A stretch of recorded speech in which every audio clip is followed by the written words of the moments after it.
NPL 비즈니스는 유동화 금융입니다. 그러니까 금융업이라고 보시면 되고 경매랑은 전혀 다르다라고 제가 설명드릴 수 있을 것 같아요. 부실채권이라고 합니다. 그런 부실채권은 채권자인 은행의 입장에서 부실채권이란 뜻이겠죠. 그러면 이자가 흐르지 않는 이 채권을 그냥 넉넉히 가만히 둬야 되는 건가요?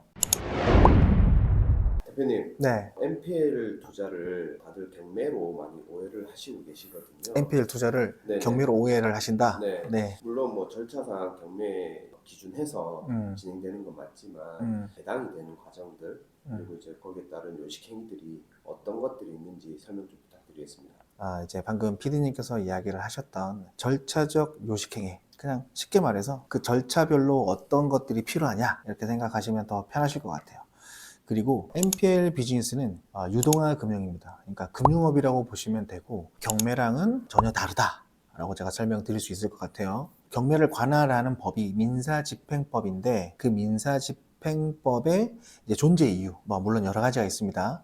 근데 거기에 주된 이유는 채권자의 채권의 만족, 다르게 얘기하면 채권을 효율적으로 손쉽게 회수하기 위한 법적인 절차라고 생각하시면 좋을 것 같아요. 그걸 우리는 쉽게 말해서 부동산 경매라고 부르는 거죠. 자, 그러면 왜 다르냐부터 제가 설명을 좀 드려야 될 것 같아요. NPL은 Non-Performing Loan이라고 차주와 은행이 이제 대출 계약을 체결하고 은행이 대출을 함으로써 차주는 매월 그 대출금에 따른 이자를 지급을 해야 되겠죠. 근데 그 이자를 지급하지 못하면 연체가 되는 거죠. 그걸 우리는 부실채권이라고 합니다. 그런 부실채권은 채권자인 은행의 입장에서 부실채권이란 뜻이겠죠. 그러면 이자가 흐르지 않는 이 채권을 그냥 넉넉히 가만히 둬야 되는 건가요? 아닙니다. 차주에게 빨리 이자를 납입해 주세요 라고 여러 차례 이야기를 하고 그게 안 될 경우에는 차주가 보유하고 있는 책임 재산, 그러니까 부동산입니다. 부동산을 담보권 실행 경매, 저당권 실행 경매라는 그런 개념으로 이 부동산을 팔아요. 그러면 이 부동산을 팔 때 금융기관에 가서 함부로 때리고 팔 수는 없습니다. 그냥 강제력을 사인끼리는 행사할 수가 없기 때문에 그 강제력의 행사를 국가기관에게 부탁을 하는 거죠. 법원, 부동산 경매라고도 하죠. 법원에서는 이 차주가 보유하고 있는 이 부동산을 법원 경매라는 절차로 매각을 하게 되는 것이고 그 매각하는 과정에서 채권자는 여러 가지의 선택을 할 수가 있어요. PD님께서 보시기에는 경매라는 절차가 보통 몇 개월 정도 걸리시던가요? 좀 한 8개월에서 1년? 그렇죠.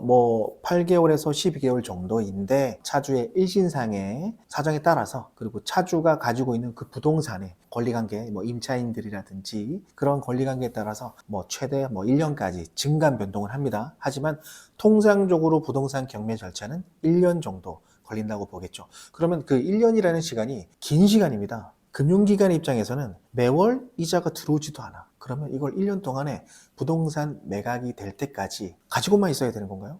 분기 결산, 반기 결산, 연말 결산이라는 기한의 이익, 즉 기한의 불편함이 존재한다. 그렇기 때문에 그 결산기마다 이 보유하고 있는 부실채권을 매각을 해야 됩니다. 물론 채권자 은행에서 내부적인 이제 이슈들이 여러 가지가 있겠죠. 그 중에서는 이제 건전성, 즉 연체율 관리인데 그러한 이유로 이 채권을 부동산 경매로는 너무 오래 기다려야 되니까 채권을 전문적으로 유동화하는 법인에게 매각을 하게 됩니다. 그 매각이 채권 양수도라고 하는데 제가 하고 있는 업이 그런 업이에요.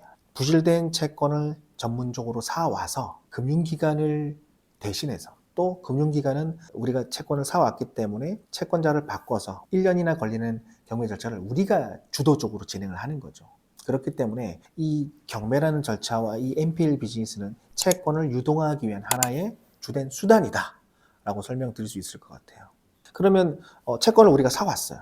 채권을 사왔는데 이제 경매를 진행을 하겠죠. 경매 진행하는 동안에 보통 1년 정도 걸립니다. 그 동안에 여러 가지 절차들이 있어요. 그러니까 채권을 사왔습니다.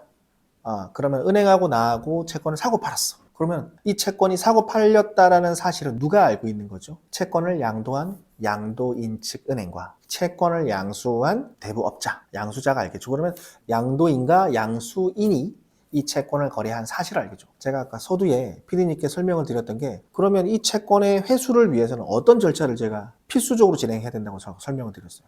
경매. 맞습니다. 법원 경매를 통해서 우리가 회수를 해야 되는데 이때 법원은 우리가 채권을 사고 팔았다는 사실을 알까요, 모를까요? 모르죠.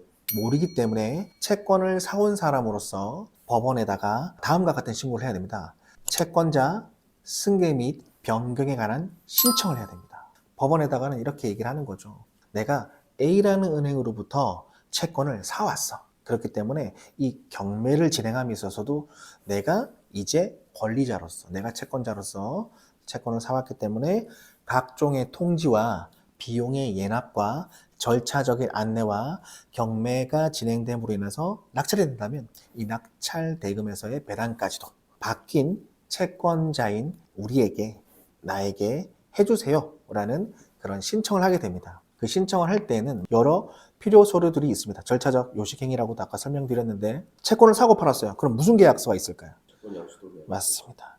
채권 양수도 계약서. 그리고 법원은 국가기관입니다. 절차적인 안정성을 상당히 민감하게 받아들여요. 이 책임재산, 즉 부동산은, 차주의 부동산은 누구 거죠, 결국에는? 차주 소유자 않습니까? 그러면 채권자로서 채권을 사고 파는 건 재산권 행사이기 때문에 가능합니다. 하지만 최초에 이 채권의 양 당사자는 누구였어요? 차주와 채권자인 은행이었겠죠. 근데 이 채권자인 은행이 대법적으로 바뀌어. 그러면 이 차주 입장에서는 민원을 걸 수 있을까요, 없을까요? 있죠. 나랑 한마디 상의도 없이 이 채권을 매각한다고? 나는 이 거래 인정 못해라고 할 수 있기 때문에 채권자인 은행인 이 채권을 매각하기에 앞서 다음과 같은 통지를 해야 되는데 그게 채권을 팔겠다, 채권을 양도하겠다라는 채권 양도의 통지를 차주에게 반드시 2회 이상 보내야 됩니다. 그냥 문자로 보내는 게 아니라 내용 증명 우편으로 증빙할 수 있는 서면에 된 자료로 보내셔야 됩니다. 그 서면에 된 자료가 채권 양도 통지서입니다. 채권 양수도 계약서 들어가야 되고요. 그 다음에 채권 양도 통지서도 들어가야 됩니다. 그러면 거기에 대한 권리의 변동을 어디에다가 공시를 하죠? 부동산 등기부 등본입니다. 맞습니다. 그래서 권리의 공시가 부동산 등기부 등본에 됐다라는 건 공시되었다. 이건 대항력을 구비했다라는 뜻과도 같아요. 그렇기 때문에 그러한 부동산 권리의 변동이 마무리가 된 부동산 등기부 등본까지 첨해서 채권자 변경 신청을 법원에다가 하게 됩니다. 그러면 법원에다가 하게 되면 법원에서는 이제 각종의 비용 그리고 진행 절차에 대한 통지 그리고 안내 그리고 뭐 배당까지 매각기일 통지까지 이제는 바뀐 차주 채권자에게 통지를 하게 되는 것이죠. 자, 그러면 경매라는 절차가 이제 첫 번째 채권을 사오고 법원에게 채권자로서 등록까지 했어요. 이게 일단락된 겁니다. 그러면 경매라는 절차는 바로 넣고 바로 진행이 되나요? 사건이 너무 많아. 우리나라가 경제 지금 하향기 시장이다 보니까 하향기 시장 때는 부동산 경매가 많아질까요? 적어질까요? 많아집니다. 법원 경매도 결국에는 사람이 하는 일입니다. 그렇기 때문에 물리적으로 시간이 많이 걸릴 수밖에 없어요. 우리는 기한의 불편함이 있을까요? 은행과는 다르게? 있죠. 어떤 불편함이 있을까요?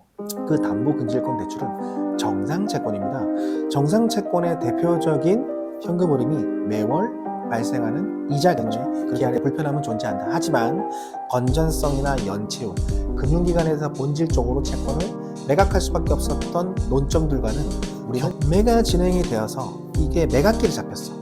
아파트 채권이라고 쳐볼게요.